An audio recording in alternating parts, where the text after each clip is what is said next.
باللہ من الشیطان الرجیم بسم اللہ الرحمن الرحیم الحمد للہ رب العالمین والصلاة والسلام علی سید الانبیاء والمرسلین حبیب الہ العالمین ابی القاسم محمد اللہم صل علی محمد وعلی آلہ الطیبین الطاہرین سیما بقیۃ اللہ فی الارضین قال اللہ تعالی فی کتابہ الکریم بسم اللہ الرحمن الرحیم ونريد أن نمن على الذين استضعفوا في الأرض ونجعلهم أئمة ونجعلهم الوارثين. درود بھیجے گا محمد و آل محمد صلی علی محمد و آل محمد. خدا متعال کا انتہائی شکر کہ اس نے ہمیں ایک بار پھر توفیق دی، دین کے بارے میں سوچیں، سمجھنے کی کوشش کریں.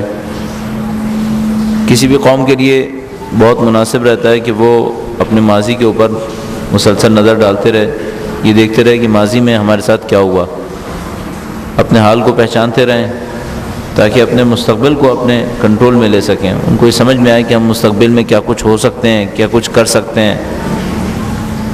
اس اعتبار سے دوسری قوموں کے مقابلے میں، دوسرے فرقوں کے مقابلے میں شیعت کی ایک منفرد تاریخ ہے.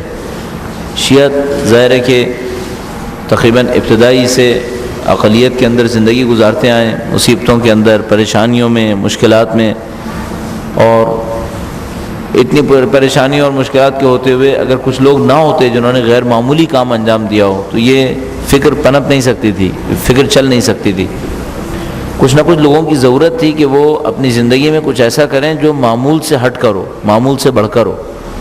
آپ خود سمجھ سکتے ہیں آج کل کے حالات میں، مثال کے طور پر فرض فرمائیے ہم پاکستان کے اندر 20% ہیں شاید، باقی لوگ 70%، 75% ہیں شاید، اور باقی دوسری مائنورٹیز ہیں. تو اگر ہم لوگ یہی سوچیں کہ ہم اسی طرح زندگی گزاریں گے جیسے وہ 70% زندگی گزار رہے ہیں، تو اس کا مطلب ہے کہ ہم پنپ نہیں پائیں گے، ہم زندگی گزار نہیں سکیں گے. اگر سب لوگ حادثوں کے مقابلے میں کچھ نہیں کر رہے اور ہم بھی حادثوں کے مقابلے میں کچھ نہیں کریں گے تو ہم جلدی ختم ہو جائیں گے، دوسرے لوگ دیر سے ختم ہوں گے. تو ایک وہ فکر کے جو محدود افراد کے اندر ہوتی ہے، اس محدود افراد کے اندر ہونے کا تقاضا یہ ہوتی ہے کہ یہ کچھ غیر معمولی کرے، کچھ بڑھ کر انجام دے. بحمد اللہ رب العالمین شیعت کی تاریخ اس اعتبار سے قابل فخر تاریخ ہے. ایک زمانے میں ایسا ہوا کرتا تھا کہ لوگ جانتے نہیں تھے، انجان تھے، یا انجانے پن سے اپنے آپ کو دوچار کر لیا کرتے تھے. تو مثال کے طور پر علامہ امینی کے زمانے میں کسی نے ایک کتاب لکھی کہ اس میں اس نے مختلف اسلامی فرقوں کی تالیفات، مصنفین کے بارے میں لکھا، اور شیعت کے بارے میں اس نے لکھا کہ ان کے پاس کوئی کتاب نہیں ہے، ان کے پاس کوئی تاریخ نہیں ہے. تو اس کے جواب میں ایک عالم کھڑے ہوئے اور انہوں نے کئی جلدوں کے اوپر الذریعہ نام کر کے کتاب لکھی، الذریعہ الی تصانیف شیعہ، کہ جس کے اندر انہوں نے بتایا کہ اس پوری تاریخ کے اندر، ان کا نام آغا بزرگ تہرانی کہا جاتا تھا، اس تاریخ کے اندر کتنے شیعہ مصنفین آئے. تو تقریباً 20 جلدوں سے اوپر مختلف اس کے جو ایڈیشنز آتے رہے، 20 جلدوں سے اوپر وہ کتاب بن گئی جس کے اندر صرف شیعہ علماء اور مصنفین کی کتابوں کو گنوایا گیا تھا. کتابوں کی تفصیلات ہرگز نہیں تھیں، صرف ٹائٹل دیے گئے تھے کہ یہ کتاب اس زمانے میں اس موضوع پر ایک شیعہ مصنف نے لکھی. اسی طریقے سے آپ کے اور ہمارے پاس مختلف ادارے ہیں کہ جو بہت پرانا سابقہ رکھتے ہیں، ان کی ایک تاریخ ہے. بدقسمتی ہمارے ساتھ یہ ہے کہ یہ بدقسمتی عمومی طور پر مسلمانوں کے ساتھ بھی ہے اور ہمارے ساتھ بھی ہے، اہل بیت کے ماننے والوں کے ساتھ بھی ہے. وہ یہ کہ ہم اپنی تاریخ سے واقف نہیں ہیں. تو آج کا مسلمان اپنی تاریخ کو نہ جاننے کی وجہ سے خود بخود احساس کمتری سے دوچار ہے. اگر جانتا بھی ہے تو وہ یہ سمجھ رہا ہوتا ہے کہ یہ کچھ ایسی عذر ہیں جو ہم نے خود تراشے ہوئے ہیں. اس کو یقین نہیں ہوتا کہ یہ تاریخ واقعاً اتنی بڑی تاریخ ہے. مثلاً آج آپ کہیں سائنس کے میدان میں تذکرہ کریں کہ بھئی مسلمان بھی سائنسدان تھے، تو وہ بچہ یا جوان جو سننے والا ہوگا وہ اپنے دل کے اندر یہی کہے گا ہاں بھئی یہ تو یہی کہتے رہتے ہیں، تھے یا نہیں تھے نہیں معلوم، تھے یا نہیں تھے. اچھا اس بیچارے کو قطعاً اندازہ نہیں ہوگا کہ بیتی کیا ہے، گزری کیا ہے، کتنی بڑی حکومت تھی، کتنا علمی میراث تھی، کتنے مفکرین، دانشور، ان کی کتابیں مثال کے طور پر ویسٹ کے اندر کب تک پڑھائی گئی ہیں، سلیبس کا حصہ رہی ہیں. مثال کے طور پر آج جس طریقے سے معاملہ الٹا ہو گیا ہے کہ آپ کے سامنے میڈیا کے اوپر جناب مغربی دنیا ہی سب کچھ ہے، جو کچھ آ رہا ہے سائنس ٹیکنالوجی کے اندر سمجھا جاتا ہے کہ وہاں سے آ رہا ہے. البتہ آہستہ آہستہ معاملہ تبدیل ہو رہا ہے. تو اس زمانے میں بالکل الٹا تھا. کہ جو کچھ سائنس اور ٹیکنالوجی اور ترقی میں سے آ رہا تھا وہ سب ادھر سے آ رہا تھا. یہ زمانہ کب تک ایسا رہا ہے؟ تقریباً یہ لگ بھگ 400 سال پہلے تک ایسا ہی رہا ہے کہ ترقی یہاں پر ہوتی تھی اور اس ترقی سے پوری دنیا فائدہ اٹھاتی تھی. لیکن آج کا بیچارہ جوان، میں نے عرض کیا آج کا بچہ ہے جوان، میڈیا کی زد میں اس بری طریقے سے آ گیا ہے کہ وہ احساس ہی نہیں کر پا رہا کہ ہم ہیں کون. اچھا، کسی بھی قوم کو شکست دینے کے لیے سادہ کام یہ ہوتا ہے اس کو اس کی پرفخر تاریخ سے جدا کر دیا جائے. یعنی اس کی تاریخ میں جتنے بھی افتخارات ہوں، بڑی چیزیں ہیں، ان سے اس کو جدا کر دیا جائے تو اس کا مورل ویسے ہی ڈاؤن ہو جاتا ہے، اس کے اندر کچھ کرنے کا حوصلہ ویسے ہی نہیں رہتا. اس معاملے میں جو جمہوریہ اسلامی ایران بننے کے بعد کارنامہ ہوا وہ یہ کہ وہاں انہوں نے اپنے جوانوں کو دوبارہ سے ہمت دلائی، کیونکہ تعلیمی نظام ان کے ہاتھ میں تھا. تو انہوں نے بچپنے سے ہی اپنے بچوں کو دوبارہ سے اس بات کے اوپر اٹھایا کہ نہیں، تم بھی بہت کچھ کر سکتے ہو، تمہارے پاس بھی بہت کچھ ہے. اب مثال کے طور پر شاید آپ نے کل پرسوں خبر کے اندر دیکھا ہو، اچھا ان کی ترقی کی خبریں بھی دنیا نہیں لگاتے تاکہ کہیں یہ احساس نہ ہو کہ وہ ترقی کر رہے ہیں. تو ابھی یہ سوچئے کہ مثال کے طور پر یہ جو کلوننگ کی ٹیکنالوجی ہے جو ابھی دنیا میں آئے ہوئے مشکل سے چند سال ہوئے ہیں، ایران نے پرسوں پہلا اپنی ایک بکری بنائی ہے جو کلوننگ کی ہوئی بکری ہے. پورے دنیا اسلام کے اندر کوئی کلوننگ کی صنعت میں 20% پہ بھی نہیں ہوگا جتنے پہ وہ لوگ پہنچے ہوئے ہیں. دنیا کی کسی بھی ٹیکنالوجی کو اٹھا کر دیکھ لیں، آپ خود یقین نہیں کریں گے کہ وہ لوگ کہاں پر ہیں، خود یقین نہیں کریں گے. مثال کے طور پر ایک اور ٹیکنالوجی جس کے لیے ہم لوگ بہت زیادہ پریشان بھی رہتے ہیں، مثال کے طور پر آلٹرنیٹ انرجی، کہ جس کے لیے ہم ظاہر پورا پاکستان پریشان ہے. بجلی جاتی ہے تقریباً اس وقت بھی 3000 میگا واٹ ہمارے پاس ڈیفیزٹ ہے، 4500 میگا واٹ تک پہنچ جاتا ہے. اس سال گرمیوں میں جو کچھ ہوگا وہ خدا جانتا ہے کہ کیا ہوگا. پچھلے سال تک بڑے شہروں کے اندر 8 گھنٹے لوڈ شیڈنگ ہوئی تھی. ظاہر ہے کہ اس سال خرچہ بڑھا ہی ہے اور پیداوار تو ہوئی نہیں ہے، تو اس سال یقیناً 8 گھنٹے سے اوپر لوڈ شیڈنگ ہونی ہے، جس کے اثرات جو ہیں وہ تھوڑے تھوڑے نظر آنا شروع ہو گئے. اچھا، یہ جو چھوٹے شہروں میں جو کچھ ہوتا ہے وہ تو آپ بھول جائیے. میں خود پنجاب کے ایک شہر میں جا کر دیکھ کے آیا تھا تو انہوں نے بتایا تھا 14 گھنٹے لوڈ شیڈنگ ہوتی ہے. 2 مہینے پہلے ماتھلی میں گیا تھا تو ایک آدمی نے ایسے ہی کہا تھا، مجھے یقین نہیں آتا لیکن میں مبالغہ بھی کیا ہو تو میں کیا کروں، کہنے لگا 6 گھنٹے لائٹ آتی ہے. اب پتہ نہیں تو مبالغہ کر رہا ہوگا، 6 گھنٹے نہیں آتی ہوگی، 10 گھنٹے آتی ہوگی، 12 گھنٹے آتی ہوگی، تو 12 گھنٹے تو گئی نا پھر بھی. تو یہ صورتحال ہے. مثلا انہوں نے آلٹرنیٹ انرجی میں بھی کام کر لیا. اس طرح بہت ایک پیچیدہ ٹیکنالوجی جو آج کل کی دنیا میں سمجھی جاتی ہے اسٹیم سیل ٹیکنالوجی، انہوں نے اسٹیم سیل ٹیکنالوجی کے اندر بھی بہت زیادہ ترقی کی. اور جو دنیا کی اور جو ٹیکنالوجیز ہیں، مثال کے طور پر میزائل ٹیکنالوجی، سیٹلائٹ ٹیکنالوجی، ان تمام کے اندر بھی. تو اب یہ ہے کہ ہمارا جو مسلمان بچہ اس کو یہ پتہ ہی نہیں کہ ہم کون ہیں. شاید اس کام کا ایک حل یہ ہے کہ آپ کی جو شخصیتیں ابھی حال ہی میں گزری ہیں کم سے کم ان کا تذکرہ اچھے طریقے سے ہو جائے، تاکہ یہ تو سمجھ میں آئے کہ بھئی یہ جو چلو پرانے زمانے کو تو کہہ دیتے ہیں کہ وہ نہیں وہ پرانے زمانے میں تھا اب کچھ نہیں ہے، تو جو ابھی ہوئی ہیں ان کا تو کم سے کم تذکرہ اچھے طریقے سے کر لیں، ان کے بارے میں تو پتہ چل جائے کہ ہاں بھئی انہوں نے کارنامے کیے ہیں، انہوں نے بھی کچھ، یہ بھی کچھ عقل مند کے لوگ ہیں. ایک دفعہ میں حج پہ گیا ہوا تھا تو ہمارے کمرے کے برابر میں ایک کمرے کے اندر ایک صاحب تھے، وہ تقریباً ہمیشہ یہ سمجھانے کی کوشش کرتے تھے کہ مسلمانوں میں اصل دم ہے ہی نہیں، مسلمان جاہل ہیں، یہ لوگ بہت جنگلی قسم کے ہیں. تو انہوں نے ایک مثال دی تھی، مجھے اچھی طرح یاد ہے، ابھی بھی آتی ہے تو میں تعجب کرتا ہوں کہ ہم کہاں پہنچے ہوئے. تو کہتے تھے آپ انگلینڈ اور یورپ وغیرہ کے اندر جائیں، یورپ اور امریکہ میں جائیں تو آپ کو چوراہوں کے اوپر کبوتر دانہ کھاتے نظر آئیں گے. یہ جو مسلمان ہیں اتنے وحشی ہیں، یہاں کبوتر بھی دانہ کھانے کے لیے نیچے نہیں آتے. وہ اس سے یہ کہنا چاہ رہے تھے. اب وہ بھول جائیں گے کہ ٹریفک کا مسئلہ کیا ہوتا ہے، پولیوشن کسے کہتے ہیں، یہ سب مسئلہ نہیں، بس مسلمان جنگلی ہیں، یہ نیچے نہیں آیا. خود وہ کوئی مسلمان کافر ہے کیا؟ نہیں، وہ مسلمان ہے، خانہ کعبہ آج کل یہ گیا ہوا ہے، لیکن یہ عقیدہ ہے. اچھا، اس کے اوپر پلس کر لیجئے، یعنی اگر اس مشکل کو آپ نے 10 گنا بڑھانا ہو تو عالم کا تذکرہ کر دیجئے، تو مسئلہ بالکل ہی ختم ہو گیا. پھر سمجھ لیجئے یعنی جو اس وقت فضا بنی ہوئی ہے معاشرے کے اندر، یا کہ یہ بنائی گئی ہے، اس میں 2 طرفہ دخالت ہے، ادھر سے بھی ادھر سے بھی. وہ یہ ہے کہ جناب علماء کا تو کوئی کام تھا ہی نہیں ہمیں. یعنی اب یہ مشکل یہ ہو گئی ہے کہ وہ جو بے دین ہیں وہ تو پہلے سے ہی کہہ رہے تھے کہ علماء کا کام نہیں تھا، جو دیندار ہیں وہ بھی اسی عقیدے پر ہیں. یہاں کراچی میں ہی ہم جھیلتے رہتے ہیں کہ سمجھ بھی نہیں آتا کریں کیا. تو میں ایک دفعہ بہت بزرگ عالم کے پاس گیا تھا، میں نے کہا کہ یہ گزشتہ 25-30 سال میں جو کچھ گزرا ہے، اس کی گالیاں ہمیں اگلے کتنے سال تک اور کھانی ہیں، ابھی کب تک اور کھائیں گے انہیں. تو انہوں نے کہا نہیں ابھی تو سہنا پڑے گا، ابھی نزدیک میں جان بچنے کی کوئی امید نظر نہیں آتی، جو کچھ گزرا ہے وہ سہنا پڑے گا. تو جناب ایسا ہو رہا تھا کہ میں اتفاقاً یہیں ملیر سے ہی جا رہا تھا اپنے گھر، اور کوئی چھوڑنے جا رہا تھا تو میں گاڑی میں بیٹھے ہوئے تھے، بہت دیندار جوان ہے، بہت دیندار ماشاءاللہ، اور بہت، اب میں ذرا سی بھی تفصیل بول دوں گا تو لوگ پہچان لیں گے. راستے میں بات ہوئی تو کہنے لگا میں آپ کو کیا کہا کروں، ڈاکٹر کہا کروں یا پتہ نہیں دوسری چیز کی. میں نے کہا بھائی کچھ کہنا ہی ہے تو میں سے تو کوئی مسئلہ نہیں ہے، زیدی کہہ دو، مولانا کہہ دو. کہنے لگا مولویوں سے تو ہم بات ہی نہیں کرتے. میں نے کہا پھر نہ کرو بھائی، کیا کہہ سکتے ہیں، ہم تو ہیں مولوی، 12 سال قوم میں رہے ہیں، اب یہ مولوی نہیں بنیں گے تو کب مولوی بنیں گے. تو یہ عالم ہے. اب یعنی اس تمام مشکل کا حل کیا ہے؟ اس کا حل یہ ہے کہ بھائی کچھ حقائق سامنے آئیں، آپ کے علماء کا جو کردار ہے وہ تھوڑا بہت سامنے آئے کہ ہاں بھائی وہی نہیں ہے جو آپ سمجھ رہے ہیں، اس سے بہت وسیع ہے. اچھا، مدرسوں کے بارے میں جو بدگمانی ہے وہ تو حوضے، یعنی آپ سمجھ لیجیے میں کریلا اور نیم چڑھا اور ایک اور نیم چڑھا اس کے اوپر کر دیا میں نے، ایک مسلمان دوسرا عالم اور وہ بھی مدرسے کے اندر، تو پھر تو سمجھ لیجیے تب پبلک سمجھتی ہے تو سب جاہل ہے.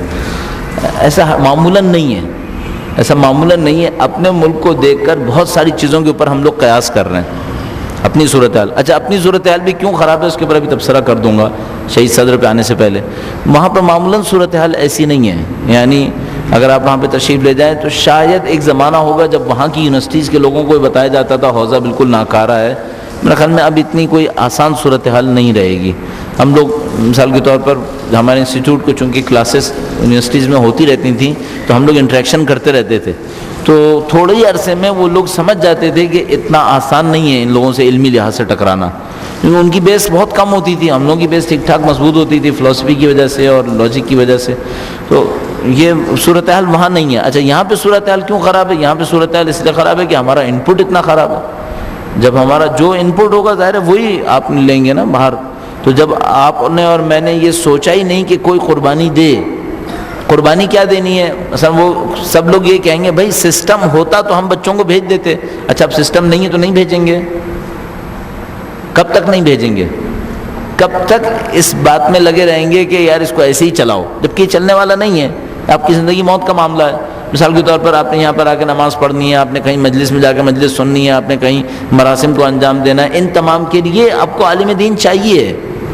اپنے دین کو سمجھنے کے لیے، اپنے دین کو اجرا کرنے کے لیے کہیں نہ کہیں عالم دین چاہیے. اب آپ کہہ رہے ہیں چونکہ ادارے نہیں ہیں لہٰذا ہم اچھے بچوں کو نہیں بھیجیں گے. نہیں بھیجو گے تو کہاں جاؤ گے؟ پھر کہاں سے لاؤ گے؟ دنیا میں تقریباً ہر کام امپورٹ سے نپٹایا جا سکتا ہے، لیکن یہ عالم دین ایک ایسی مشکل ہے، یہ 1-2 مہینے کے لیے تو امپورٹ کیا جا سکتا ہے لیکن لمبی مدت کے لیے امپورٹ نہیں کیا جا سکتا. اچھا اس کے ساتھ مشکل یہ ہے کہ اس سے ہر روز آپ پالا پڑنا ہے، ہر روز اس کا سامنا کرنا ہے. مثال کے طور پر فجر کی نماز ہونی ہے، ظہر اثر مغرب عشاء نماز ہونی ہے، لوگوں نے مرنا ہے، لوگوں نے زندہ ہونا ہے، لوگوں کے ذہن میں سوالات آنے ہیں. اچھا جائیں گے کہاں؟ یہ آپ کی یونیورسٹی کا پولیٹیکل سائنس کا پروفیسر تو اس مشکل کو حل نہیں کرے گا نا. آنا تو پھر عالم دین کے پاس ہے. اب وہ ادھر جہاں پر آنا ہے اس کے اوپر محنت کرنے کو تیار نہیں ہے، تو کب تک چلائیں گے ایسے؟ اس کا حل یہ ہے کہ بھائی جو بھی ہے جیسا بھی ہے اسی کے اوپر محنت کرنی پڑے گی، اسی کے اوپر محنت کرنی پڑے گی. اور اگر کوئی یہ خواب دیکھ رہا ہے نا کہ مثال کے طور پر جو ہمارے کچھ دیندار بے دین دونوں یہ خواب دیکھتے ہیں اور کہ وہ ایک زمانہ ایسا آئے گا جب ان سے جان چھوٹ جائے گی، ایسا زمانہ نہیں آئے گا. مشکل ہے، بہت مشکل ہے. نہیں کہ میں خود چونکہ اس سن سے وابستہ ہوں اس وجہ سے کہہ رہا ہوں، نہیں حقیقت دیکھ کر آپ سے عرض کر رہا ہوں. اگر ایسا ہوا تو اس سے بہت بدتر ہوگا جو اس وقت ہے. اگر کبھی ایسا وقت ہوا نا کہ آپ نے عالم دین کی کیٹیگری باہر نکال دی، اب یہ جو ہمارے ذہن کے اندر ایک خیال بنا ہوا ہے وہ ہم لوگ یہ سوچتے ہوتے ہیں کہ بھئی ایسا عالم دین ہونا چاہیے صبح کو میکینیکل انجینئر اور شام کو نماز پڑھا دیا کرے، جو ہم لوگوں کے لیے بڑا اپیلنگ ہوتا ہے. یہ کہ مثال کے طور پر اگر کوئی تقریر کرنے آئے اس کے نام کے آگے لکھا ہے PhD تو ہم کہتے ہیں ہاں یار یہ صحیح آدمی ہے بس. اچھا اگر اس کے نام کے آگے لکھا ہو انجینئر تو کہیں گے بس اس سے بہتر کچھ نہیں ہو سکتا. یہ صبح کو جاتا ہے میکینیکل انجینئر، شام کو آتا ہے دین کی خدمت کرتا ہے. اچھا اس کا مطلب کیا ہے؟ اس کا مطلب ہم یہ کہنا چاہ رہے ہیں نہ یہ ڈھنگ کا میکینیکل انجینئر ہے نہ یہ ڈھنگ کا عالم دین ہے. اصل مسئلہ یہ ہے کیونکہ یہ دونوں جابس فل ٹائم جابس ہیں. اگر اس کو ڈھنگ کا انجینئر بننا ہے تو اس کو فل ٹائم بننا ہے. مثلا آپ نے کوئی دیکھا ہے ابھی تک کہ ایک آدمی آدھے دن میں میکینیکل انجینئر اور شام کو میڈیسن کی پریکٹس کرتا ہو؟ ایسا کوئی ڈاکٹر نہیں ملے گا آپ کو کہ صبح کو وہ انجینئر ہو شام کو ڈاکٹر بنا ہوا ہو. یہ نہیں ہوگا آپ کو، میرا نہیں خیال آپ کو کہیں آج تک ملا ہوگا، کیونکہ دو بالکل سیپریٹ فیلڈز ہیں. ہاں یہ ہو سکتا ہے کہ ایک بچے نے مثال کے طور پر کمپیوٹر سائنسز میں MS کیا ہو اور اس کے بعد اس نے مثال کے طور پر MBA بھی کر لیا ہو، یا کسی نے چارٹرڈ اکاؤنٹنسی میں کیا ہو اور اس کے بعد MBA بھی کر لیا ہو. یہ سب ہو سکتا ہے جو دو تھوڑی مل جانے والی فیلڈز ہیں، لیکن اگر بالکل ڈفرینٹ فیلڈز ہوں پھر نہیں ہو پائے گا. تو اب ہم لوگوں کی خواہش یہ ہے، اس وجہ سے یہ سارے مسائل بنے ہوئے ہیں. البتہ اس میں قبول کرتا ہوں کہ اس صنف کی نے بھی بہت زیادہ کوئی اچھا کام پیش کر کے نہیں دکھایا، اور اس کی بھی بہت ساری وجوہات ہیں کہ کیوں ایسا ہوا، علاقے کا فرق اور یہ اور وہ بہت سارے مسائل ہیں جن کے اوپر بولنا فی الحال شاید اتنا اچھا نہیں ہوگا. لیکن مجموعی صورتحال میں نے آپ کی خدمت میں عرض کی کہ اگر کوئی یہ سمجھ رہا ہے کہ اس سے نکل کر کوئی نجات ملے گی تو میں عرض کرتا چلوں اس سے نکل کر بہت برا ہوگا. اسی لیے جو اس فیلڈ کے ایکسپرٹ تھے اور سوسائٹی بنانے کے بھی ایکسپرٹ تھے، مثال کے طور پر امام خمینی، کہ وہ اس فیلڈ کے بھی ایکسپرٹ تھے، مولویت کے ایکسپرٹ تھے، ساری زندگی اسی میں گزاری بچپن سے، اور وہ سوسائٹی بنانے کے بھی ایکسپرٹ تھے. اتنی بڑی سوسائٹی بنا دی، 30 سال سے چل رہی ہے ابھی دنیا کے سامنے اتنی طاقتور سوسائٹی. وہ خود کہتے تھے کہ اسلام، اور ظاہر اسلام کے ایکسپرٹ تو ہیں، وہ خود کہتے تھے اسلام روحانیت کے بغیر چل ہی نہیں سکتا. روحانیت کیا ہے؟ یہی کہ ایک علیحدہ لوگ ہوں جن کا کام یہ ہو کہ دین کو پڑھیں، دین کو سمجھیں، آ کر لوگوں کو دین سمجھائیں. تو وہ بار بار اپنے جملات کے اندر کہتے تھے کہ یہ روحانیت کے خلاف سازش ہے جو کہہ رہے ہیں، اسلام روحانیت کے بغیر نہیں چل سکتا. اب میں ان مظلوم جوانوں سے کہوں گا کہ جو بہت دیندار ہیں اور اتنے ہی مولویوں کے دشمن بھی ہیں، کہ میں عرض کروں گا کہ جتنی بھی آپ کی دینداری ہے آپ اس کے بغیر چلا نہیں پائیں گے. چاہے آپ مجھے پسند نہ کریں، یہ ایک علیحدہ مسئلہ ہے، لیکن اس کے یہ صنف کے بغیر کام نہیں چلے گا، اس صنف کو لے کر چلنا پڑے گا. اب اس کا حل پھر کیا نکلے گا؟ اس کا حل یہ نکلے گا کہ کچھ لوگ اس لائن میں آئیں، اپنی صلاحیتوں کے ساتھ داخل ہوں، اپنی صلاحیتوں کو بروئے کار لائیں، دین کی خدمت کی کوشش کریں، تاکہ آہستہ آہستہ لوگوں کے سامنے ثابت ہو کہ بھئی ہاں اس کے اندر بھی کچھ کرنے کا کام ہے. سابقہ ہماری تاریخ اسی بات کے اوپر گواہی ہے. اور میں چند شخصیتوں کا تذکرہ کرتے ہوئے شہید صدر تک پہنچتا ہوں. درود بھیجے گا محمد و آل محمد.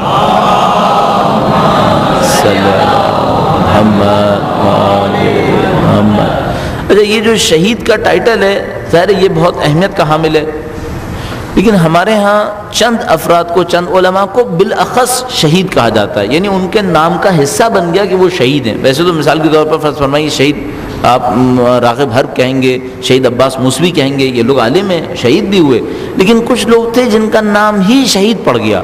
تو ان میں جیسے شہید اول، شہید ثانی، شہید ثالث، شہید رابع. تو شہید صدر کے بارے میں کہتے ہیں کہ یہ شہید رابع تھے، چوتھے شہید. تو تاریخ میں وہ جو 4 شہید ہیں وہ کون کون سے رہے؟ مثال کے طور پر شہید اول شام کی سرزمین کے اوپر شہید کر دیے گئے، شہید ثانی، شہید ثالث کا خاص کر تذکرہ کروں جو ہندوستان کے اوپر قاضی نور اللہ شستری، ان کا تذکرہ کیا جاتا ہے کہ وہ شہید ثالث تھے. کس کو ہم شہید کا لقب دیتے ہیں علماء کے اندر؟ ہم ان علماء کو شہید کا لقب دے رہے ہوتے ہیں، یعنی تاریخ دے رہی ہوتی ہے جو علم و فضل میں اپنے زمانے کے علماء سے بہت آگے ہوں، اور جہاد اور دشمنوں کے خلاف معرکہ آرائی میں بھی دوسروں سے بہت آگے ہوں، جنہوں نے اپنی جانوں کو خطرے میں ڈال کر علم حاصل کیا ہو، اپنی جانوں کو خطرے میں ڈال کر علم دوسروں تک پہنچایا ہو. علماء تو بہت ہیں، لیکن ظاہر ایک دفعہ ہوتا ہے صاحب سب کچھ صحیح ہے اور علم بھی پھیل رہا ہے، یہ آسان کام ہے. ایک دفعہ حالات انتہائی خراب ہیں اور ایک آدمی علم پھیلا رہا ہے، یہ بہت مشکل کام ہے. جان جوکھوں میں پڑی ہو، کوئی پرسان حال نہ ہو، کوئی پوچھنے والا نہ ہو، اب آپ آئیں علم پھیلا رہے ہوں، تو یہ بہت مشکل کام بن جاتا ہے. اس قسم کی کوئی شخصیت کہ جو بہترین علم دے اور بدترین حالات کے اندر دے، اس کو ہم شہید کا لقب دیا کرتے ہیں. البتہ یہ بھی عرض کرتا چلوں کہ علم صرف تقریریں کرنا نہیں ہوتا، شاید اس کو تو شاید علماء علم شمار بھی نہیں کریں گے اتنا زیادہ. علم وہ ہوتا ہے جو کتابت کے اندر لایا جا رہا ہوتا ہے، ایک خاص اکیڈمک لیول کے اوپر بات کی جا رہی ہوتی ہے. مثلا اگر ہم سے کوئی یہ کہے یہ علمی کام ہے، تو شاید لوگوں کی نظر میں کوئی علمی کام ہو، لیکن علماء کے نزدیک یہ علمی کام نہیں ہے، یہ عوامی کام ہے. علمی کام وہ بہت زیادہ اکیڈمک کام کو کہہ رہے ہوتے ہیں. الحمدللہ یہ جو شہداء کی شخصیتیں ہمارے سامنے ہیں، یہ ایسی شخصیتیں ہیں. شہید بہت ہیں، مثال کے طور پر تاریخ اسلام کے اندر شہید جو ہوئے، یا ابھی جو حتیٰ ایران کے اندر آنے والے اسلامی انقلاب کے دوران جو بڑی عظیم الشان شخصیتیں شہید ہوئیں، تقوی اور پرہیزگاری کے اندر بھی کسی مقام پر، مثلا شہید دستغیب کتنی بڑی شخصیت، شہید آیت اللہ مدنی شخصیت تھی. لیکن ان تمام کے باوجود جو علم و فضل اور جہاد کے اندر بہت آگے چلا جائے اس کو ہم شہید کا لقب دیتے ہیں. تو شہید ثالث کے بعد جو آج سے تقریباً 400 سال پہلے شہید ہوئے، شہید صدر کا نام شہید رابع پڑھا. اب آپ اسی سے سمجھ لیجئے کہ شہید اول اور شہید ثانی کے درمیان کئی سو سال کا فاصلہ تھا، پھر شہید ثانی اور ثالث کے درمیان کئی سو سال کا فاصلہ ہوا، تقریباً 500 سال، اور ثالث اور رابع کے درمیان بھی تقریباً 400 سال کا فاصلہ ہوا. تو 400 سال میں بہت شہید آئے ہوں گے، لیکن اس پائے کا ایک آدمی آئے کہ جس کے اندر علم و فضل بھی کسی اونچی جگہ پر ہو اور جہاد بھی بہت اعلیٰ پائے کا جہاد ہو، اس کو ہم شہید کہتے ہیں. دو جملے شہید ثالث کے بارے میں ضرور عرض کرتا چلیں کہ جن کے بارے میں بہت کم لوگ جانتے ہیں. بہت پہلے انقلاب کے کچھ بعد مرتضیٰ حسین صاحب فضل اللہ فاضل جو ہوا کرتے تھے، لکھنؤ سے انہوں نے پڑھا ہوا تھا، لاہور کے اندر ہوا کرتے تھے. مرتضیٰ حسین صاحب 1987 میں ان کا انتقال ہوا تھا، بڑی شخصیت تھی. انہوں نے ایک قاضی نور اللہ شستری کے بارے میں ایک بایوگرافی جو ہے وہ تحریر فرمائی تھی. تو اس قاضی نور اللہ آگرہ کے اندر ہوا کرتے تھے، وہیں پر ان کا مزار ابھی بھی ہے. اور آخر میں جو انہوں نے زندگی گزاری اس میں جو ان کی شہادت ہوئی تھی، وہ کہتے ہیں کہ 3 بیانات میں سے کوئی ایک بیان ہوا یا شاید تینوں سزائیں ان کو ہوئیں. ایک سزا ان کو یہ تجویز کی گئی تھی کہ ان کو خاردار کوڑے اتنے لگائے جائیں کہ ان کے جسم ٹکڑے ٹکڑے ہو جائے اس کے اندر. ایک سزا یہ تھی کہ ان کو ہاتھی کے نیچے ڈال دیا جائے اور ہاتھی ان کو کچلتا ہوا چلا جائے. اور ایک سزا یہ تھی کہ گدی سے پیچھے سے چاقو سے کاٹ کر ان کی زبان کھینچ لی گئی اور اس کے بعد ان کو شہید کیا گیا. بعض لوگوں کا کہنا یہ ہے کہ تینوں سزائیں ان کو دی گئی تھیں اور اس کے بعد ان کی شہادت واقع. بہرحال آگرہ میں ان کا مزار ہے اور لوگ جاتے ہیں، اپنی عبادات کو بھی انجام دیتے ہیں وہاں پر. اس کے بعد شہید رابع کا دور آیا، شہید صدر کا دور. شہید صدر اور دوسرے جو بڑے علماء ہیں ان کے ساتھ بھی اکثر کے ساتھ ایسا ہوا ہے کہ یتیمی سے اپنی زندگی کا آغاز ہوا. شہید صدر کی 2 سال کی سن تھا جب ان کے والد کا انتقال ہو گیا تھا. یہ 1930 میں ولادت ہوئی شہید صدر کی. 1930 میں ولادت ہوئی اور جو ان کی شہادت 1985 میرے خیال میں 84-85 میں تو نہیں، ابھی میرے ذہن سے نکل رہا ہے، تھوڑا سا میں کنفیوز ہو رہا ہوں. جو ان کی ٹوٹل عمر بنتی ہے وہ میرے خیال میں 45 ایئرز بنتی ہے. میں نے 30 کہہ دیا، وہاں پہ شاید کوئی میں نے غلطی کی ہے. کل عمر ان کی 50 سال سے کم بنتی ہے. ابھی اچانک میرے ذہن سے نکل گیا، میں نے وہ ڈیٹس رٹی ہوئی تھیں، ذہن میں رکھی ہوئی تھیں کہ میں بولوں گا، لیکن میرے ذہن سے اچانک نکل گیا. جو ٹوٹل ان کا سن ہے وہ 50 سال سے کم بنتا ہے. 2 سال کی عمر میں ان کے والد کا انتقال ہوا اور وہ یتیم ہوئے. اس کے بعد 10 سال کی عمر میں باقاعدہ طالب علم بن گئے تھے. اچھا، یہ بھی ہم لوگوں کا اور ان کا بہت بڑا فرق ہے. عالم گھرانے سے جو بچے نکلتے ہیں اور علم کی طرف جاتے ہیں، اس میں اور غیر عالم سے نکلے ہوئے بچوں کے علم کی طرف جانے میں بہت بڑا فرق ہوا کرتا ہے. میں نہیں کہہ رہا کہ ناممکن ہے کہ کوئی غیر عالم کا بچہ اچھا عالم بن جائے، نہیں بن سکتا ہے، لیکن وہ جو عالم خاندان سے نکلے ہوئے بچوں کے اندر پوٹینشیل ہوتا ہے وہ دوسرے خاندانوں کے اندر نہیں بنتا. تو جب حقیقت یہ ہے کہ میرا جیسا آدمی اپنی نسل میں پہلا طالب علم بنا تو مجھے بہت اچھی طرح پتا تھا کہ میری تیسری نسل میں شاید کوئی بڑا عالم نکلے گا. اس نسل سے کچھ توقع نہیں کرتا اپنے آپ سے، اور اپنی اگلی نسل سے بھی توقع کم کرتا ہوں، لیکن ہاں یہ توقع کرتا ہوں کہ اگر یہ سلسلہ چل نکلا تو اس کی جو اگلی نسل آئے گی اس میں شاید بڑا عالم آ جائے گا. کیونکہ جتنے بھی علماء کی تاریخ دیکھتا ہوں تو یہ کئی نسلیں بڑے بڑے علماء رہے ہیں. مثلا شہید صدر کا خاندان، ان کے والد کا نام حیدر صدر تھا اور ان کے جو خاندان کے اندر بزرگ علماء تھے، مثلا شہید امام موسیٰ صدر کا تذکرہ جو لبنان کے اندر تھے. اس کے بعد صدر خاندان بھرا ہوا ہے علماء کی تاریخ سے، مسلسل علماء، حتیٰ یہ جو بعد میں آنے والے مقتدیٰ صدر وغیرہ تھے یہ بھی اسی صدر خاندان کے حصے تھے، اور ان کے والد جو تھے. تو یہ پورا ایک سلسلہ تھا جو ان کے خاندان سے چل نکلا. 10 سال کی عمر میں یہ طالب علم بنے اور یقیناً اپنے بالغ ہونے سے پہلے مجتہد ہو چکے تھے. یعنی جو ان کی گروتھ ہے، کتابوں کا جو ان کا انداز ہے، ان کی پڑھائی کا انداز ہے، اس سے یہ اندازہ ہوتا ہے کہ بالغ ہونے سے پہلے، جیسے علامہ حلی کے بارے میں مشہور تھا کہ بالغ ہونے سے پہلے مجتہد تھے، احتمال قوی شہید صدر کے بارے میں بھی ایسا ہی ہے کہ بالغ ہونے سے پہلے مجتہد ہو چکے تھے. اذان کے احترام میں درود بھیجے گا محمد و آل محمد پر.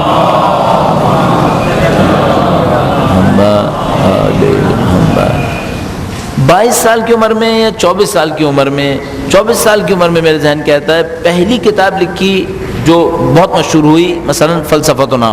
کتابیں چھوٹی چھوٹی انہوں نے تالیف کی، چھوٹے چھوٹے کتابچے وہ لکھتے رہے، لیکن بڑی کتاب جو بعد میں مشہور بھی ہوئی 24 سال کی عمر میں لکھی، فلسفتنا نام کر کی کتاب.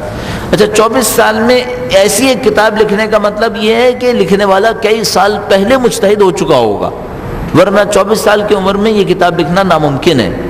اور اگر کوئی اس کتاب کو پڑھے تو فوراً سمجھ جائے گا کہ یہ اتھارٹی ہے اپنے موضوع کے اندر. شہید صدر کے بارے میں اجمالاً یہ عرض کرتا چلوں کہ شہید صدر نے ہمیشہ اپنا کام ایک نئے طریقے سے کیا ہے. کاش ہم لوگوں کے لیے کبھی موقع ہو کہ ہماری علمی سطح اتنی آگے ہو جائے کہ ہم جا کر یہ دیکھیں کہ جن کے بارے میں ہم لوگ سنتے ہیں انہوں نے علمی کام کیا کیا ہے.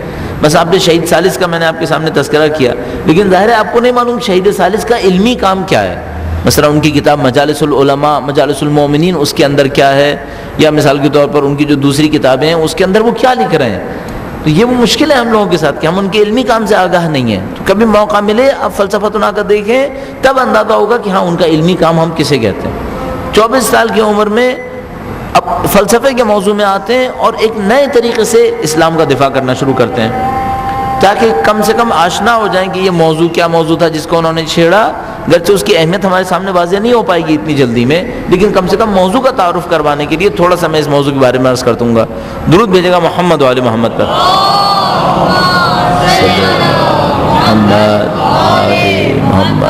اچھا، بہتر یہ ہے کہ تھوڑا سا پس منظر بھی دیکھ لیں.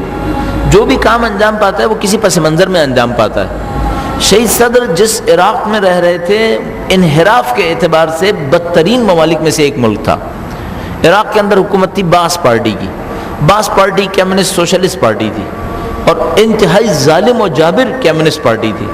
یعنی ہرگز ایسی کمیونسٹ نہیں تھی جس طرح سے مثال کے طور پر ہم بھٹو کے زمانے میں پاکستان دیکھتے ہیں کہ ٹھیک ہے وہ بھٹو کا نظریہ بھی سوشلسٹ کمیونسٹ تھا، لیکن ایسا کوئی نہیں تھا کہ مثال کے طور پر مسجدوں کو تالے لگ گئے ہوں یا لوگوں کو مارا کوٹا جا رہا ہو کہ وہ دین پر عمل کیوں کر رہے ہیں. نہیں، ایسا بھی نہیں تھا، نرم تھا ذرا.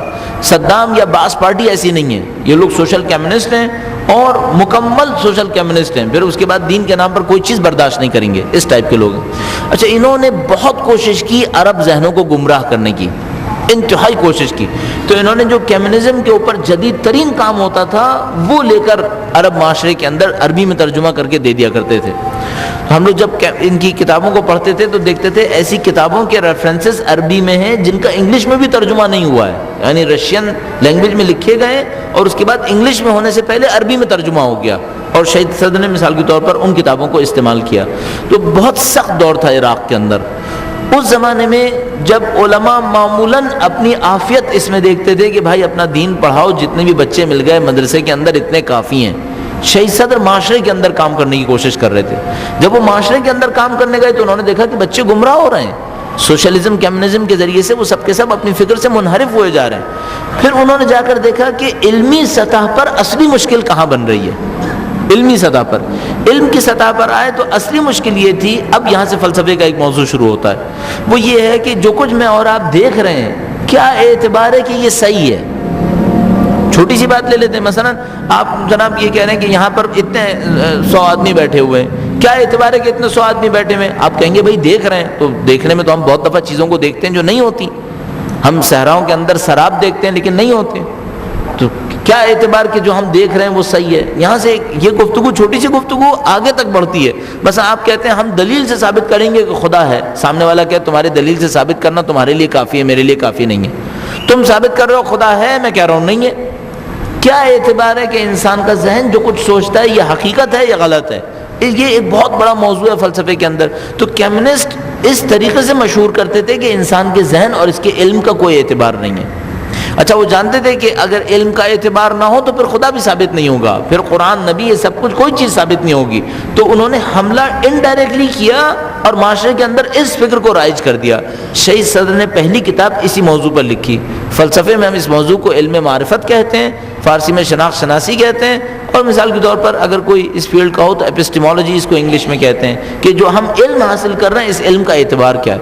انہوں نے پوری ایک کتاب لکھی فلسفہ تنا، جس کے اندر یہ ثابت کیا کہ یہ جتنے بھی فلاسفر اس بارے میں مختلف باتیں کر رہے ہیں ان سب کے اوپر ہماری تنقید کتنی علمی تنقید ہے.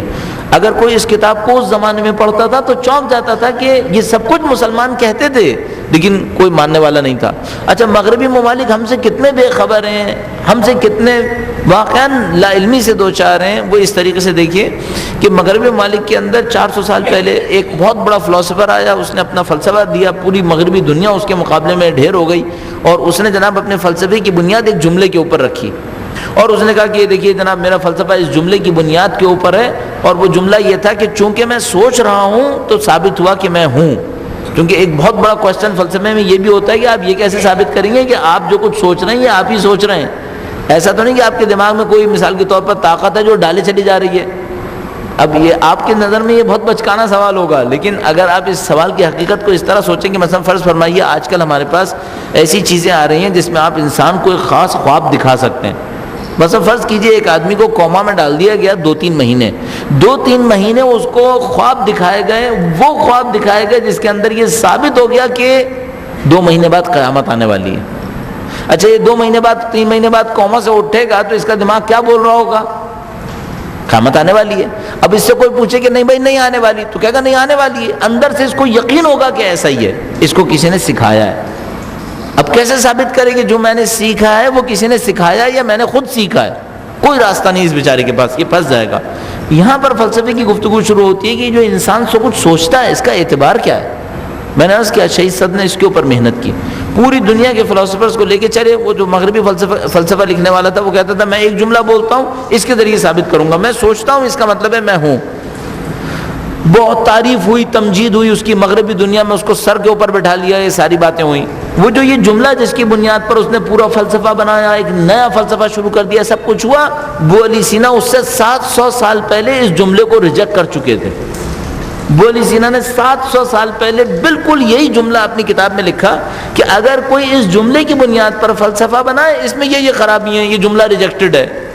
700 سال پہلے جو بات ریجیکٹ ہو چکی تھی دنیا اسلام کے اندر، اس کی بنیاد پر ایک آدمی ویسٹرن فلسفی میں آتا ہے، ایک نئی دنیا کھڑی کر دیتا ہے. کوئی پوچھنے والا نہیں کہ بھائی یہ ریجیکٹڈ فلسفی ہے. یا یہاں کی کسی فلسفے کی کوئی دلیل کو لے کر آتے ہیں، اپنی دنیا کے اندر اس کو پیش کرتے ہیں اور پورے جناب علی اس کے اوپر پروپیگنڈا مچا دیتے ہیں، ایک نئی چیز پیش کر دی. کہاں سے لائیں؟ 800 سال پہلے کسی مسلمان مفکر نے وہی بات کہی تھی، وہاں سے نکال کر لائی گئی ہے. بے خبری کہیے یا کہیے کہ جناب 2 نمبر کام جو پوری دنیا کے اندر رائج ہے وہ یہاں پر بھی چل رہا تھا. بہرحال شہید صدر آئے، انہوں نے اپنی کتاب فلسفتنا کے ذریعے سے اس کو ثابت کیا. وہ جس علم کے اندر آئے انہوں نے ایک علیحدہ طریقے سے ثابت کیا، لیکن ان تمام سے ہٹ کر اس کا میں آہستہ آہستہ تعارف کرواتا رہوں گا، ورنہ اگر آج ہی سب کچھ بولا اقتصادنا کے بارے میں مثلا آج بول دیا تو بہت زیادہ خشک ہو جائے گا. یہ اس سب سے بڑھ کر ان کا جو سب سے اہم کام آتا ہے وہ جہادی کام آتا ہے ان کا، جو انہوں نے معاشرے کو تبدیل کرنے کی غرض سے کیا. درود بھیجے گا محمد والے محمد صلی اللہ علیہ. مجھے سمجھ میں آ رہا ہے پاکستان میں پانی کی قلت کیوں ہے، چونکہ ہم سب لوگ بہت وضو کر رہے ہیں. وضو کرنے کے لیے آدھا گلاس پانی چاہیے. روایت ہے کہ اگر کوئی وضو کے لیے مثلا اس سے زیادہ مقدار میں کیا ہے تو جھوٹ بول رہا ہے. آدھا گلاس چاہیے. یہ سب اسراف ہو رہا ہے. اسراف سے شاید امکان یہ ہے کہ یہ وضو بھی قبول نہیں ہوگا. ایک گناہ کے ساتھ اگر عبادت انجام پائے، البتہ بعض علماء کہتے ہیں کہ نہیں گناہ کا عبادت پہ اثر نہیں پڑے گا، بعض کہتے ہیں نہیں گناہ کا عبادت پہ اثر پڑے گا، پھر وہ وضو بھی قبول نہیں ہوگا. لیکن کم از کم کام یہ کیجئے کہ بھائی آپ اپنے وضو کرنے میں پانی کو کم بہائیے. یہاں پانی کی قلت پہلے ہی بہت پڑی ہوئی ہے، اور میرے خیال میں آپ کے علاقے میں تو کوئی کہنے کی بھی ضرورت نہیں ہے، یہ سب کو بہت اچھی طرح پتہ ہے یہ قلت ہے. تو وضو کرنے میں احتیاط کریں، غسل میں احتیاط کریں. مسلمان ہونے کے واقعاً صحیح صورت جو ہے وہ سامنے آنی چاہیے. درود بھیجے گا محمد والے محمد.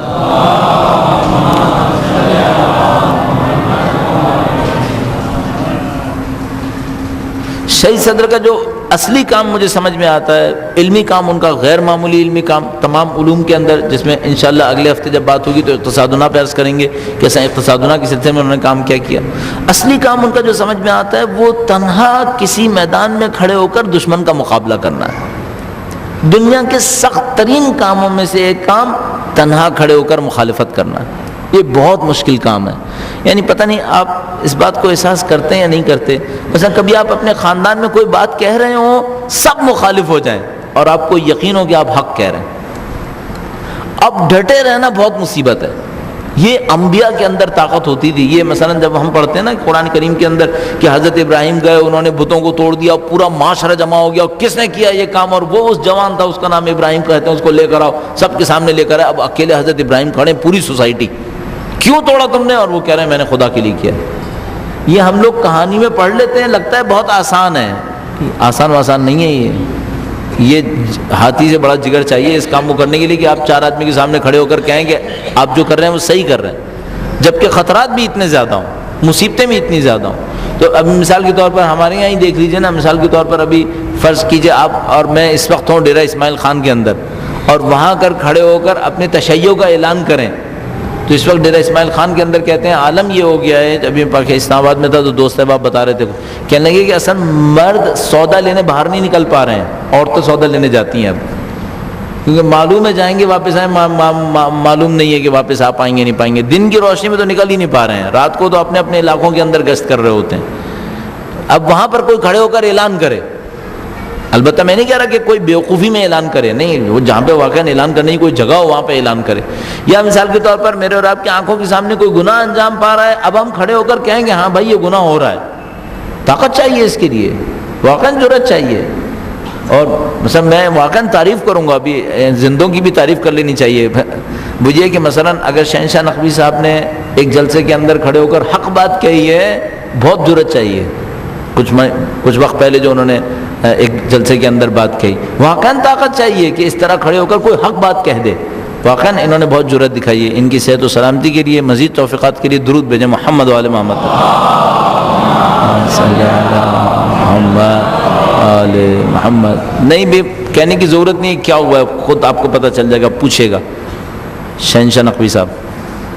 تو اس طرح اکیلے کھڑے ہو کر کام کرنا بہت مشکل کام ہوتا ہے، اور وہ بھی کس کے دور میں؟ صدام کے دور میں، جس کا ہم لوگ پہلے سوچا کرتے تھے۔ ابھی مجھے کچھ لڑکے ملتے ہیں، جب میں حبیب میں پڑھاتا تھا، حبیب اسکول میں، تو کچھ لڑکے وہاں پر جو ہے ہمارے ہم فکر ہو گئے تھے، تو وہ بعد میں ابھی بھی ملتے ہیں۔ تو ایک آدھ ان میں سے کہنے لگا کہ سر آپ کہا کرتے تھے کہ کاش، اس وقت صدام حاکم تھا، تو میں ان سے کہتا تھا کہ کاش میں مرنے سے پہلے اس آدمی کی موت دیکھ لوں، کیونکہ میں دل میں کوڑتا ہوں اس کو زندہ دیکھ کر۔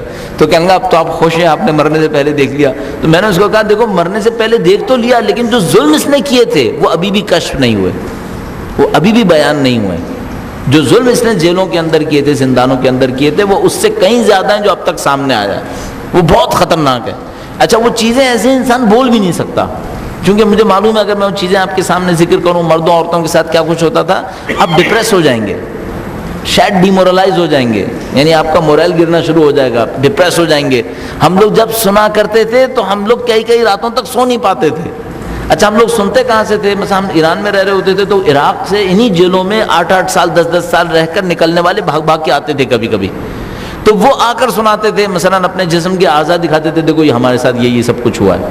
تو آپ تصور ہی نہیں کر سکتے کیا کچھ تھا، جو کچھ وہاں پر تھا وہ ابھی تک ظاہر نہیں ہوا ہے، بہت کچھ ہے جو ظاہر ہونا ہے۔ اب تو شاید امام ہی انشاءاللہ تشریف لا کر ان تمام مظالم کا بدلہ لیں گے انشاءاللہ۔ تو اس کے زمانے میں شہید صدر کھڑے ہو کر اسلام کی بات کر رہے تھے، اور انہوں نے حزب الدعوہ کو تقویت دی، انہوں نے مضبوط کیا۔ ان کی جس جماعت کو سب سے زیادہ کلوز تھے، جس کے اوپر انہوں نے سب سے زیادہ محنت کی تھی، اس کا نام تھا حزب الدعوۃ الاسلامیہ۔ حزب الدعوہ جس کا پرائم منسٹر ابھی بھی حزب الدعوہ کے ہیں، یہ جو نوری مالکی ہے اور اس سے پہلے ابراہیم جعفری ہیں، یہ دونوں حزب الدعوہ کے تھے۔ اب حزب الدعوہ کو بہرحال کچھ ریوارڈ ملنا شروع ہوا ہے، جو انہوں نے سالوں کی جدوجہد کی ہے۔ تقریباً 1958 میں حزب الدعوہ چند علماء نے بنائی تھی، چند علماء نے 1958 میں حزب الدعوہ بنائی تھی۔ میرا اپنا ذاتی خیال یہ ہے کہ پورے مسلمان دنیا میں، پورے عالم اسلام میں شدید ترین دور میں رہتے ہوئے اسلام کی تبلیغ جس طرح حزب الدعوہ نے کی ہے، شاید کسی پارٹی نے نہیں کی ہے، شاید کسی پارٹی نے نہیں کی۔ میرا اپنا یہ خیال ہے کہ معاشرتی تبلیغ کا سب سے وسیع تجربہ حزب الدعوہ کے پاس ہے، کوئی اور پارٹی مجھے سمجھ میں نہیں آتی۔ حزب اللہ کا کام جہادی کام ہے، اور وہ اوپر آئے کھلے میدان میں کھڑے تھے، یعنی ان کے سامنے دشمن ادھر ادھر تھا، مثلا ایک فرنٹ یہاں ایک فرنٹ یہاں۔ حزب الدعوہ کے ساتھ ایسا نہیں تھا، وہ پسے ہوئے معاشرے کے اندر تھے، دو فرنٹ نہیں تھے کہ مثلا آپ کی فوج یہاں کھڑی ہے، ان کی فوج یہاں کھڑی ہے۔ حزب اللہ کے ساتھ تو یہ خوبصورتی تھی، حزب الدعوہ کے ساتھ ایسا نہیں تھا، اس کی عوام پسی ہوئی عوام تھی، ان کو ڈکٹیٹر نے ختم کر دیا تھا۔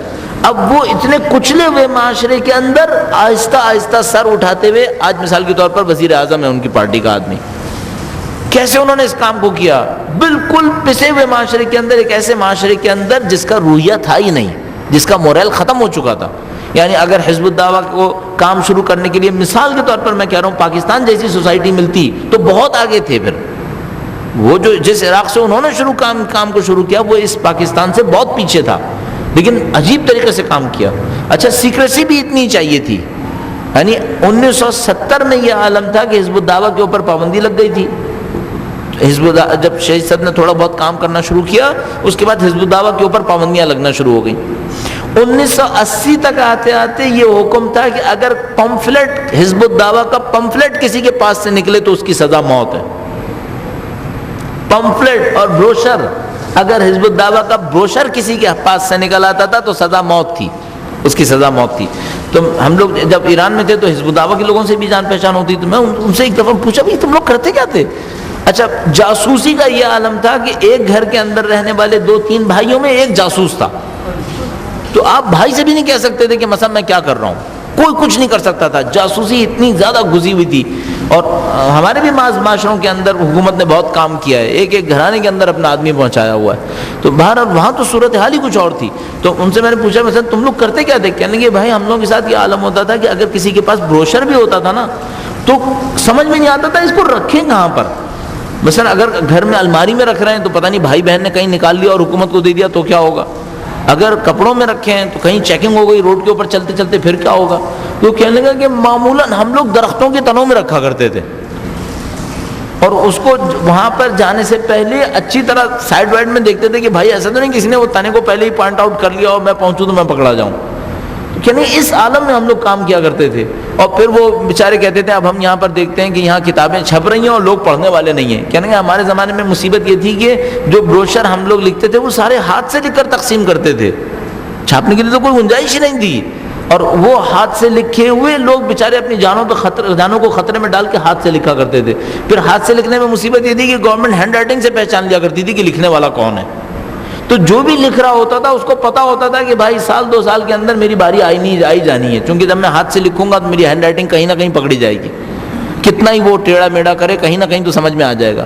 تو اس حد تک جان کو خطرے میں ڈال کر دین کی تبلیغ کا کام میرے خیال میں حزب الدعوہ آن ٹاپ ہے، ان سے زیادہ تجربہ میرے خیال میں کسی بھی جماعت کے پاس نہیں ہے۔ ان کے علماء بھی ایسے ہی تھے، ان کے علماء بھی بہت پختہ تھے، یعنی شہید صدر نے جو شاگرد بنائے واقعاً بہت پختہ شاگرد تھے، یعنی ایسے تھے کہ جن کو پتہ ہوتا تھا معاشرے کے اندر کام کیسے کرنا ہے۔ میں نے ایک مثال شاید آپ کی خدمت میں عرض کی تھی، چونکہ میں ان دوستوں سے بہت نزدیک رہا تو ان کے کچھ علماء سے ہمیں بہت نزدیکی ہو گئی کہ ان سے بات چیت پوچھتے تھے۔ تو ایک دفعہ 1987 میں طالب علم بنے ہوئے مجھے 3 سال ہوئے تھے، تو پہلی دفعہ اپنے گھر ملنے کے لیے جا رہا تھا، تو میں ان سے ملنے گیا، میں نے ان سے کہا کہ ان کا نام ابو جعفر تھا، مجھے نہیں معلوم اب آج کل کہاں ایران میں عراق میں حیات ہیں، شہید ہو گئے، نہیں رابطہ کوئی۔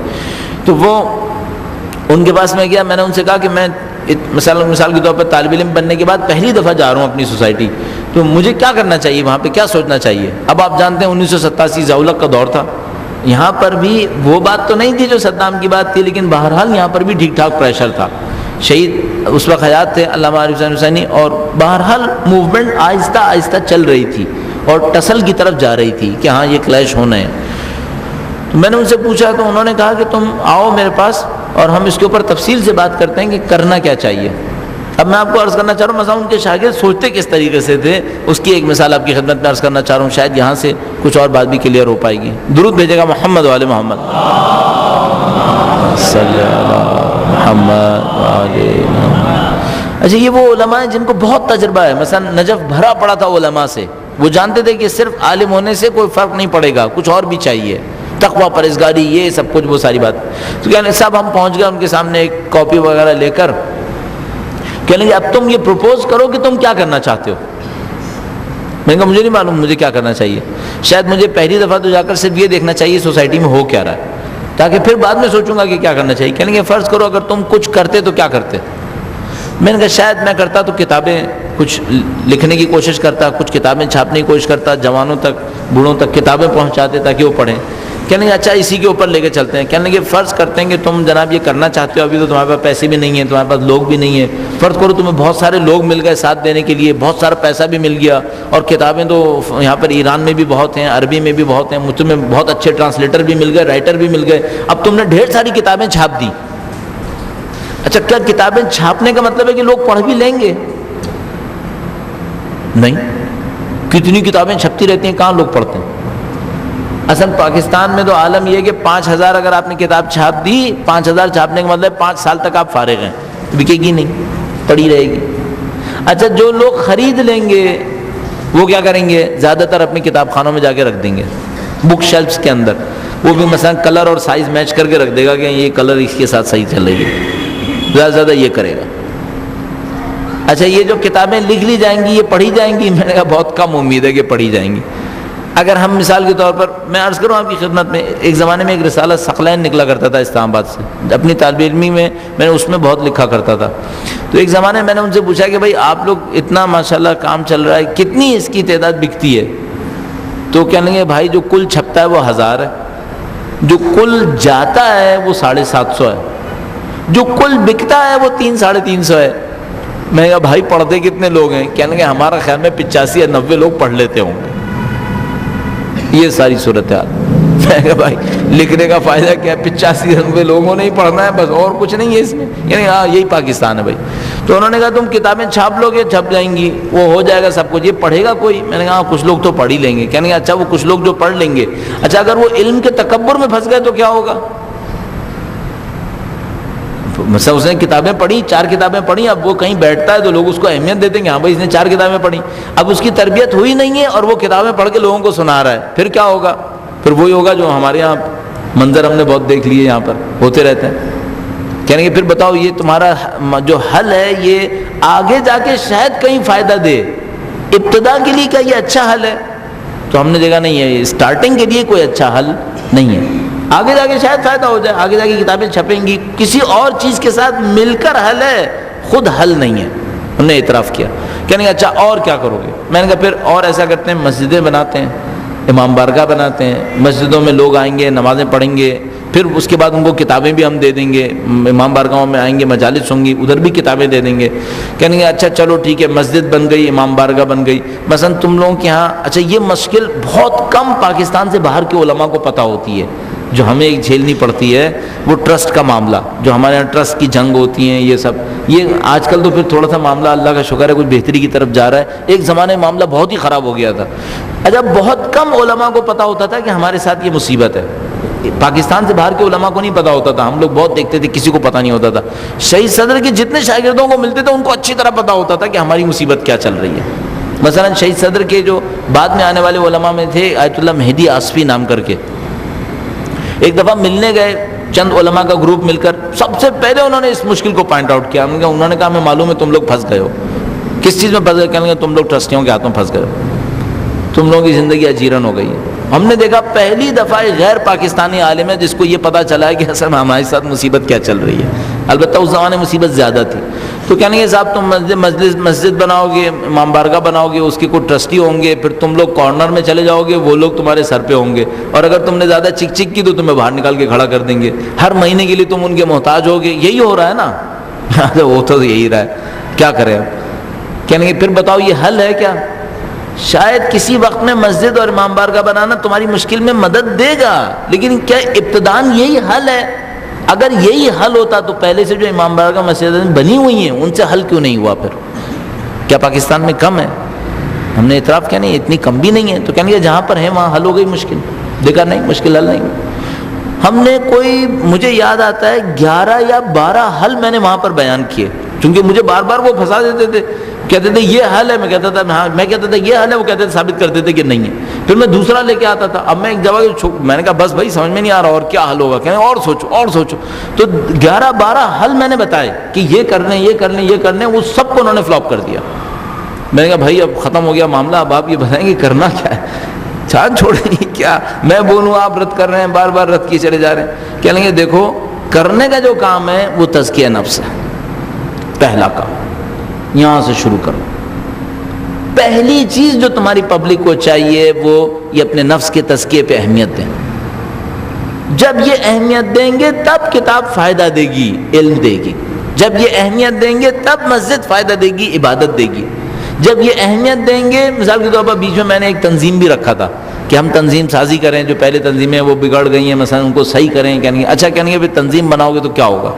پہلی بات تو ہے کہ جیسی تم بناؤ گے ایک تنظیم، پہلے کی 15-20 میں 21ویں یہ ہوگی، تو ایک تو یہی جھگڑا شروع ہو گیا۔ دوسرا یہ کہ تم تنظیم بناؤ گے، پھر وہی جو بہت سی جگہوں پر ہوتا ہے تمہارے ساتھ بھی ہوگا، چند اس میں عہدیدار ہوں گے، پھر وہ عہدوں کے اوپر جھگڑے کریں گے، پھر 15 سال کے بعد 20 سال کے بعد تمہاری تنظیم خود ایک بت بن جائے گی۔ ہوا ہے تم لوگوں کے ساتھ یا نہیں ہوا ہے؟ انہوں نے کہا ہاں بھائی ہوا ہے۔ تو انہوں نے کہا ان تمام سے پہلے جو چیز چاہیے وہ تزکیہ نفس ہے۔ نفس کے تزکیے پہ زور دو. اچھا میں نے کہا بھائی اس کے لیے بھی بالآخر کتاب تو چاہیے. کہنے لگے نہیں, اس کے لیے کتاب نہیں چاہیے, اس کے لیے پہلی چیز یہ چاہیے کہ تم خود تزکیہ نفس کرو, یہاں سے شروع کرو, کہیں سے شروع نہ کرو, اپنی ذات سے شروع کرو. وہاں سے شروع کرو گے پھر معاملہ حل ہوگا. میں نے اس 3 سال ہوئے تھے مجھے طالب علم بنے ہوئے, 3 سال میں پہلی دفعہ میرے لیے کلیئر ہوا کہ اصل کرنے کا کام کیا ہے. پہلی دفعہ میرے لیے کلیئر ہوا کہ یہ کرنے کا کام ہے ایکچولی, اور یہاں سے ساری چیزیں شروع ہونی ہیں. ابھی عالم یہ, اچھا مجھے یقین ہے, میں یہ آپ کی خدمت میں عرض کروں, آپ کو ابھی بھی یقین شاید نہ آئے کہ یہ کرنے کا کام ہے. ابھی میں کچھ دن پہلے میں عرض کر رہا ہوں, وہیں اسلام آباد میں تھا, تو وہاں پر کسی نے مجھ سے کہا کہ بھائی یہ جو ساری صورتحال ہے, یہ نظام عدل آ گیا, یہ آ گیا, وہ آ گیا, ان سب کا حل کیا ہے؟ میں نے کہا بھائی شارٹ ٹرم حل ہیں, لانگ ٹرم حل ہیں, بیچ کی باتیں ہیں, دور کی باتیں ہیں. سب سے بڑی بات یہ ہے کہ نفس پرستی کا مقابلہ ہونا چاہیے. کہنے کہ بھائی یہ بہت آئیڈیلزم ہے, یہ بہت آئیڈیلسٹک باتیں ہیں, یہ تو نظریے میں کہنے کے لیے اچھی ہیں, پریکٹیکل کیا چیز ہونی چاہیے, پریکٹیکلی کیا چیز ہونی چاہیے. اب ہمیں یہ سمجھانے میں بہت دیر لگتی ہے کہ یہ تمام چیزیں جو باقی ہو رہی ہیں وہ اتنا فائدہ نہیں دیں گی, نفس پرستی سے جنگ فائدہ دے گی. جس دن میں اور آپ اپنے نفس سے لڑ پائے اس دن ہمیں مسجد بھی فائدہ دیتی ہے, کتاب بھی فائدہ دیتی ہے, تنظیم بھی فائدہ دیتی ہے, عبادتوں کا بھی فائدہ ہوتا ہے, سب سے فائدہ ہوتا ہے. جب تک نفس پرستی میں پھنسے رہیں گے کسی چیز سے کوئی فائدہ نہیں ہوگا. ہمارا اندر کا بت اپنی شکلیں تبدیل کرتا رہے گا اور بڑا بنتا چلا جائے گا, اس کے علاوہ کوئی فائدہ نہیں. شروع یہاں سے ہونا. تو اب یہ جو ڈیپتھ تھی یہ بہت کم علماء میں تھی, یہ شہید صدر کے شاگردوں کے اندر ڈیپتھ تھی. اب مثال کے طور پر شہید صدر کے ایک اور شاگرد کا میں نے تذکرہ شاید آپ کے سامنے کیا تھا, سید کمال حیدری. ہم نے شہید صدر کے شاگردوں میں سے بہت سے شاگردوں سے انٹریکشن کیا. سب سے زیادہ جو ہمارا واسطہ رہا وہ سید کمال حیدری سے رہا تھا. فلسفہ تو سید کمال حیدری سے پڑھی تھی, مختلف علوم کے اوپر کتابیں سید کمال حیدری سے پڑھی تھیں. آج کل حوزہ علمیہ کے بہت بڑے اساتذہ میں سے ہیں. اس وقت اتنا بڑا نام نہیں تھا, چھوٹا نام تھا اس زمانے میں. اس وقت ان کو فلسفہ پڑھتے ہوئے 6-7 سال ہوئے تھے. لیکن اب کس قسم کے یہ لوگ تھے؟ مثلا میں ایک واقعہ آپ کی خدمت میں سید کمال حیدری کا عرض کرتا ہوں. درود بھیجے گا محمد و آل محمد پر.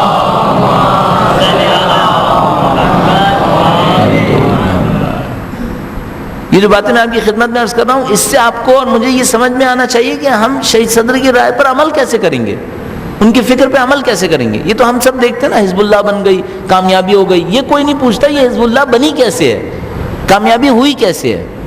یہاں تک کوئی نہیں جاتا, بس آگے آگے سے اوپر تک ہم کام کرنے والے. ابھی کوئی بتا رہا تھا, کسی نے سید حسن نصر اللہ سے جا کر انٹرویو کیا, ابھی 2 مہینے ہوئے میرے خیال میں.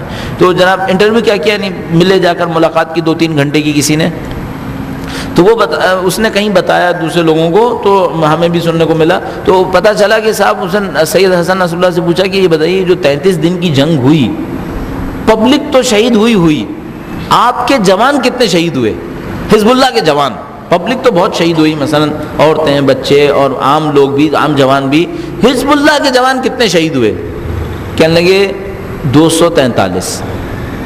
بس 33 دن کی جنگ ہوئی, اسرائیل نے پوری دنیا کا اسلحہ استعمال کر لیا, اس کے بالکل سامنے فرنٹ پہ ان کے جوان کھڑے تھے. ٹوٹل جو جوان شہید ہوئے ہیں وہ 243.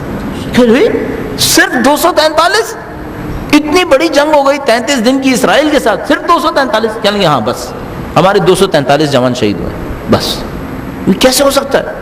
اسٹریٹجی, حکمت عملی ان کی نفسانی تیاری, مانوی تیاری, مادی تیاری, اس حد تک شدید تیاری کے دشمن کے اتنے بڑے حملے کے مقابلے میں 250 جوان سے کم پہ انہوں نے معاملہ سہ لیا.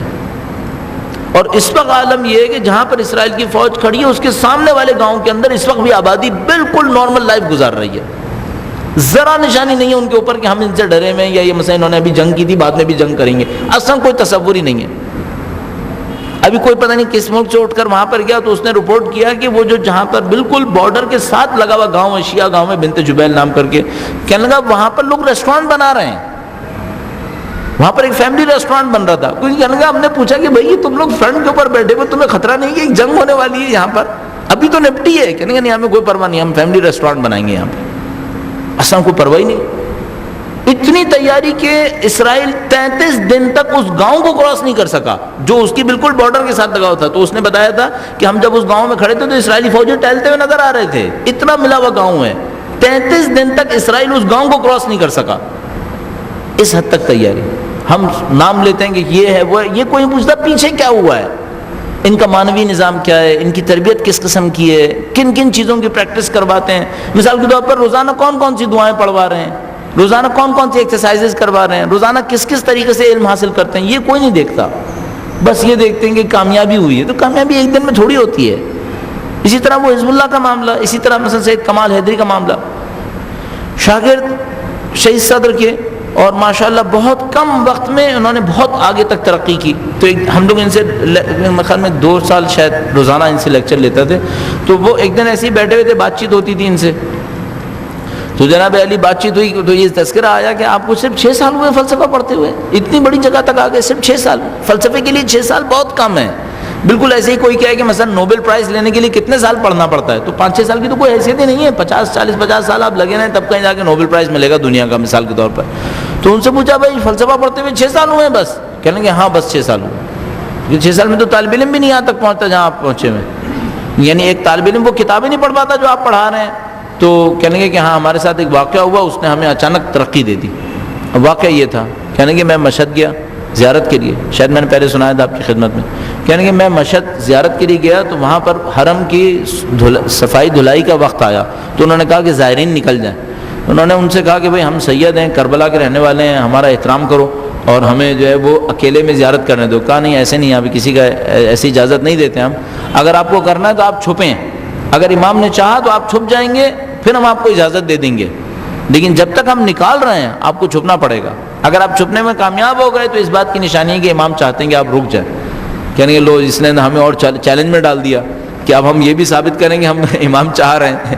تو وہ نعیم شہیم ہے، کہنے کہ میں نے ابا وغیرہ سنبھال کر بھاگنا شروع کیا، اور کہنے کہ بھاگ کے میرا سانس پھول گیا، اور آخر کار بالآخر انہوں نے ادھر ادھر بھگایا. بہت بھگانے کے بعد ایک وقت انہوں نے کہا کہ بھائی ہم نے نکالنا بند کر دیا ہے، جو چھپے ہوئے تھے اب نکل آئیں، اب معاملہ ختم ہو گیا. تو کہنے ہم نے اللہ کا شکر ادا کیا کہ چلو اتنا تو ہوا. پھر وہاں سے نکلے، پھر صفائی کا وقت شروع ہوا، تو انہوں نے کہنے کہ ہم نے امامہ ابا قبا اتار کر نوکروں کی طرح بالکل جس طرح ہوتا ہے صفائی شروع کر دی. یعنی کہ پورے صفائی کی، سب صفائی ہو گئی. تو اس کے بعد انہوں نے کہا کہ اب جناب علی چند منٹ آپ کے پاس وقت ہے، مثلا 10 منٹ آپ نے جو عبادت کرنی ہے روزے کے ساتھ کھڑے ہو کر اکیلے میں، وہ اب آپ کر سکتے ہیں. تو کہنے لگے کہ ہم اسی طرح جو کپڑے اپنے گندے ہو گئے تھے، مٹی گرد خاک یہ وہ اس میں گیلے ہوئے تھے، کہیں پانی گرا ہوئے، وہ اسی امامہ ابا قبا علیحدہ رکھا ہوا، اسی حالت میں امام کے سامنے پہنچا. کہا مولا ہم نے مزدوری کی ہے، ہمیں اجر چاہیے، ہم نے آپ کا گھر صاف کیا، ہمیں نوکری کا وہ چاہیے، اجرت چاہیے، اور اجرت یہ چاہیے کہ جس علم کو آپ سکھانا چاہتے ہیں وہ آپ خود سکھا دیں. بس صلی اللہ محمد علیہ محمد. کہنے لگے اتنے علوم ہمارے سامنے ہیں، فلسفہ ہے، تاریخ ہے، تفسیر ہے، قرآن حدیث سب کچھ ہے. آپ ہم سے جو کام لینا چاہتے ہیں ہمیں اس لائن پہ لگا دیں. ہم اپنی پسند استعمال نہیں کر رہے، نہیں مانگ رہے کہ ہم فلسفی بنائیں، فقی بنائیں، جو بنانا چاہتے ہیں بنائیں، آپ اپنی مرضی سے لگا دیں. کہنے کہ بس جو اس سفر کے بعد واپس آیا تو میرے ذہن میں صرف یہی آیا کہ مجھے فلسفہ پڑھنا، اور اس کے بعد سے چند سال کے اندر اتنی بڑی ترقی حاصل ہو گئی. یہ ان کے شاگردوں کا انداز ہے. ان کے شاگردوں میں ایک سید باقر الحکیم، جو کچھ ہوا وہ آپ کی آنکھوں کے سامنے، کہ جب وہ عراق واپس جا رہے تھے ایک آدمی ان کو کہہ رہا تھا کہ آپ واپس نہیں جا پائیں گے، آپ مارے جائیں گے، چونکہ اتنے صدام کے ماننے والے وہاں پر چھپے ہوئے بیٹھے ہیں کہ آپ کو تو کہیں نہ کہیں شہید کر دیا جائے گا. ان کو معلوم تھا شہید کر دیے جائیں گے. اصل خود شہید صدر کی شہادت کے معاملے میں حکمت عملی بہت عجیب تھی. سید کمال حیدر سے ایک دفعہ بات ہو رہی تھی حیدری سے، تو فرمانے لگے، کہنے لگے کہ شاید وہ خود یا کوئی ان کا دوست، یعنی شہید صدر کی کوئی دوست ملنے کے لیے گئے، یا خود سید کمال حیدری ملنے گئے تھے جس زمانے میں وہ اسیر تھے، اپنے گھر کے اندر محبوس کیے ہوئے تھے، حکومت نے نظر بند کیا ہوا تھا. تو کہنے لگے کہ مجھے یاد نہیں آ رہا کہ انہوں نے کہا وہ خود گئے تھے یا کوئی اور گیا تھا. تو ان سے جا کے بات ہوئی شہید صدر سے، اور کہا شہید صدر کہ آپ صدام کی حمایت کریں گے، مخالفت کر رہے ہیں اور قطعاً آپ شہید ہو جائیں گے، لیکن یہ سوچ لیجیے کہ آپ کی شہادت سے پبلک نہیں ہلے گی. ابھی عراق تیار نہیں ہے آپ کی شہادت کے لیے. اگر آپ کچھ عرصے اور اپنا تبلیغی اور اجتماعی کام کرتے رہیں، معاشرتی کام کرتے رہیں، شاید کچھ لوگ تیار ہو جائیں کہ آپ کی شہادت سے فائدہ ہوگا. تو اس وقت نظر نہیں آ رہا کہ آپ کی شہادت سے فائدہ ہوگا. تو کہنے کہ سید کمال حیدر نے کہا کہ ہر دور میں حسین کی طرح خاموشی سے کوئی خون بہانے والا چاہیے. خاموشی سے کیا مطلب؟ بغیر آوان و انصار کے. ہر دور میں کچھ لوگ چاہیے جو اپنا پاکیزہ خون سید الشہداء کی طرح بغیر آوان و انصار کے بہا دیں. ان کے خون کے بہنے سے اگلے دن کچھ نہیں ہوگا، لیکن انہی کے خون سے قوموں کے اندر زندگی آتی ہے۔ کہنے کہ سید الشہداء نے خون بہایا کربلا کی زمین کے اوپر، 1400 سال سے وہ خون ابل رہا ہے اور وہ زندگی دے رہا ہے۔ کہنے کہ اگر مجھے یوں لگ رہا ہے کہ عراق کی سرزمین پر میرا خون چاہیے، اب میں بہاؤں گا اور اسی کا اثر ہوگا۔ خود سید تھے ماشاءاللہ، تو کہتے تھے کہ میں حسینی راستے پر چلتے ہوئے اپنے جد امجد کے راستے پہ چلتے ہوئے خون بہاؤں گا اور دیکھو میرے خون کا اثر آئے گا۔ ہم اپنی آنکھوں سے دیکھتے تھے لوگ کس طرح سے ان کے نام پہ مرتے تھے۔ ابھی تک ایسا ہی ہے، ابھی تک ایسا ہی ہے۔ لوگ شہید صدر کو جتنی عقیدت رکھتے ہیں اندر، میرا نہیں خیال کہ کوئی اور اس پائے کے اوپر پہنچ پائے گا۔ وہ اس قسم کے تھے شہید صدر۔ باقر الحکیم ان کے شاگرد تھے، وہ بھی ایسے ہی تھے۔ شہید علامہ عارف حسین حسینی کی شہادت پر جب شہادت ہوئی تو تہران میں کانفرنس ہو رہی تھی، اس کانفرنس میں ہم بھی اتفاقاً بیٹھے ہوئے تھے سننے کے لیے۔ تو شہید باقر الحکیم تقریر کرنے آئے۔ اب ذرا سوچ رہے ہیں شہادتوں کا سلسلہ کیسا ہے۔ شہید صدر کے شاگرد ہیں شہید باقر الحکیم، اور وہ تقریر کرنے آئے شہید علامہ عارف حسین حسینی کی شہادت کی مناسبت سے منعقد ہونے والے جلسے میں۔ اس تقریر کا اتفاقاً عربی سے اردو ترجمہ میں نہیں کیا تھا، تو وہ اس وجہ سے مجھے اچھی طرح یاد ہے کہ اس میں انہوں نے کیا ارشاد فرمایا تھا، ورنہ شاید کبھی انسان سنتا ہے تقریریں یاد نہیں رہتی۔ اس میں انہوں نے لکھا تھا، اس میں انہوں نے فرمایا تھا کہ ہر دور میں جب یہ ہو کہ پاکیزہ آدمی شہید ہو تو سمجھ جاؤ دشمن شکست کھا گیا ہے، ورنہ شہید نہ کرتا، کچھ اور کر دیتا۔ قوم کی حیات ہے، وہ قوم کی حیات ہے۔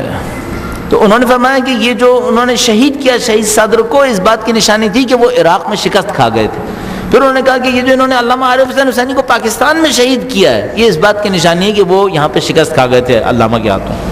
اگر شہید کے ہاتھوں شکست نہ کھائی ہوتی تو شہید کو شہید نہ کرتے۔ اس کے بعد انہوں نے کہا کہ یہ ہر قوم ایک بڑی شہادت کے بعد اگلے فیز میں داخل ہوتی ہے، ذمہ داری اس فیز کو نبھانا ہے۔ اگر کوئی شہید کے ساتھ واقعاً وعدہ کر کے بیٹھا ہوا ہے تو اس کو اس فیز کو نبھانا پڑے گا جب وہ شہید ہو چکا ہوگا، بزرگ آدمی شہید ہوگا۔ تو شہید صدر کے دوستوں کو اور ان کے شاگردوں کو شہید صدر کی شہادت کے بعد کا دور سنبھالنا پڑا۔ تو پھر انہوں نے شہید علامہ عارف حسین حسینی کے لیے کہا کہ ان کے ماننے والوں کو ان کی شہادت کے بعد کا دور سنبھالنا پڑے گا۔ بظاہر اب میں اس میں کوئی کیا فیصلہ کروں کہ وہ سنبھالا یا نہیں سنبھالا، لیکن یہ قطعاً سمجھ میں آتا ہے کہ ہاں یہ ہر دور میں رہتا ہے۔ تو وہ خود باقر الحکیم بھی اسی فلسفے کے تحت تھے، ان کو پتا تھا کہ ہاں یہ تو ہر دور میں ہوگا کہ کچھ پاکیزہ لوگوں کو جانیں دینی پڑیں گی۔ تو اگر عراق میں انہوں نے شہید باقر الحکیم کو شہید کیا تو اس وجہ سے تھی کہ وہ باقر الحکیم کو شکست نہیں دے سکتے تھے، چونکہ شکست نہیں دے سکتے تھے لہذا صرف ایک چارہ رہ گیا تھا کہ وہ اس کو شہید کر دیتے، اور انہوں نے اس کو شہید کر دیا۔ تو یہ سلسلہ چلنا ہے، اس کو اسی طرح رہنا ہے۔ میں تقریباً سکون سے معتقد ہوں یہاں پر بھی یہی ہوگا، یہاں پر بھی یہی ہوگا، یہاں پر بھی کچھ لوگ شہید ہوں گے، پھر کچھ عرصے کے بعد جان پڑے گی یہاں پر۔ الحمدللہ ہماری صورتحال اس عراق کے معاشرے سے کسی چند اعتبار سے بہتر ہے، چند اعتبار سے بری ہے۔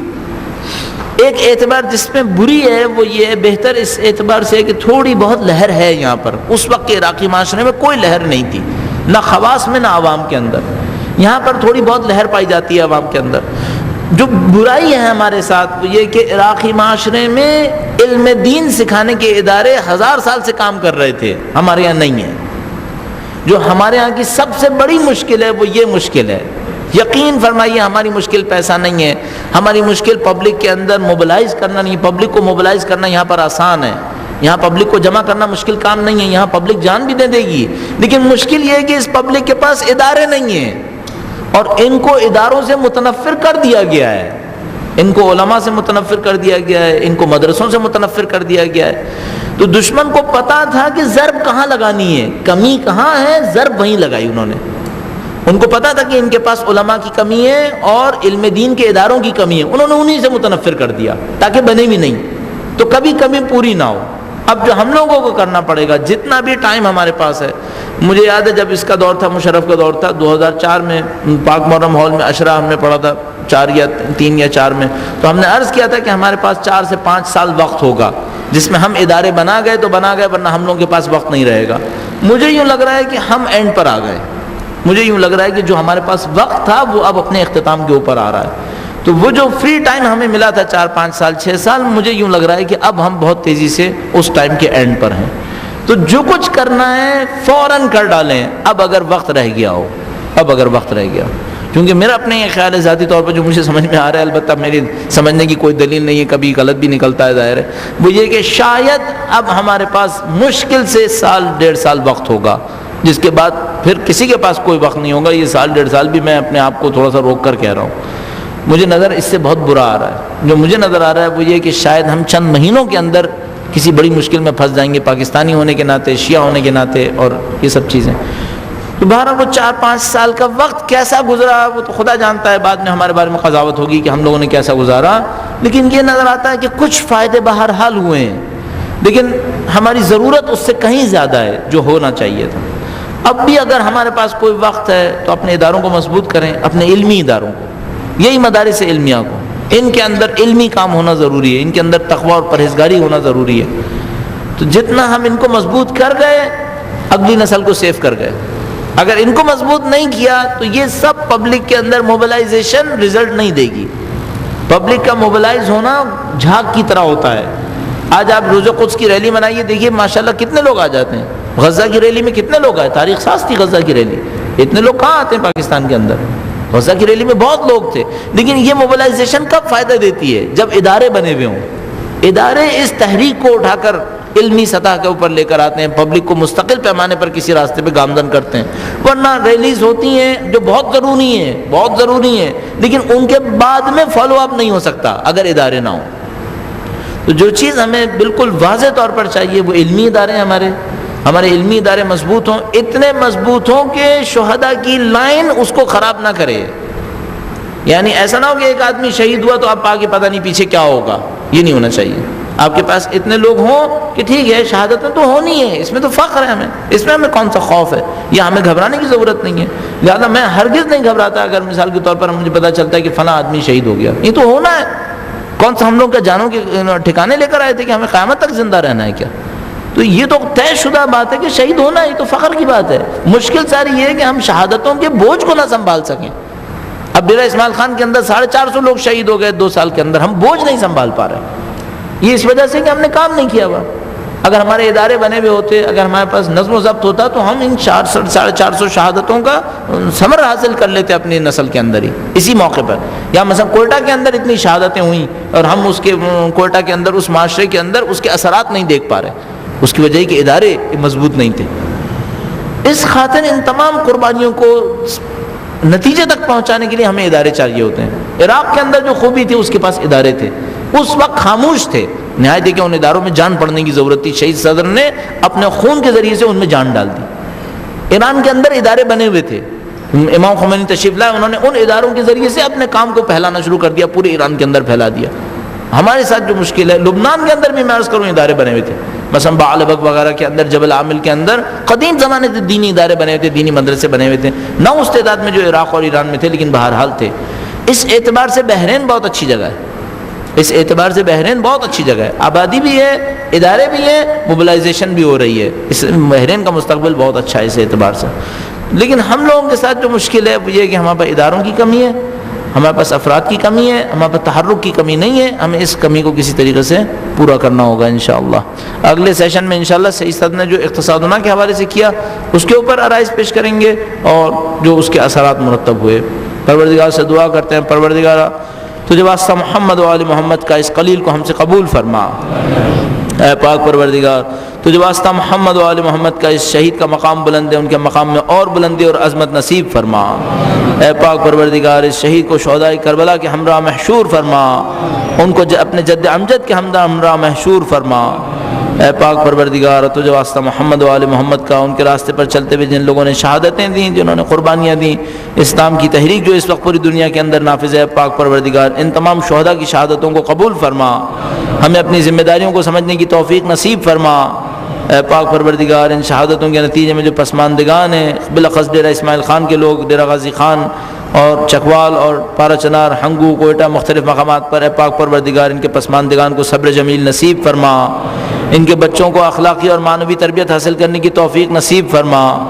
اے پاک پروردگار تجھے واسطہ محمد و آل محمد کا سید و سردار مولا اور آقا امام آخر الزمان کی ظہور میں تعجیل فرما، ہمیں اور ہماری اولادوں کو ان کے بہترین امان و انصار میں قرار فرما، اس دنیا سے زندگی کا اختتام امامت کی راہ میں شہادت قرار فرما۔ ربنا تقبل منا إنك أنت السميع العليم برحمتك يا أرحم الراحمين.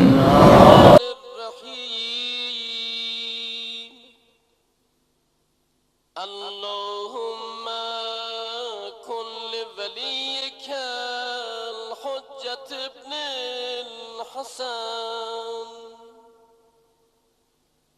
صلواتك عليه وعلى آبائه في هذه الساعة وفي كل ساعة وليا وحافظا وقائدا وناصرا ودليلا وعينا حتى تسكنه أرضك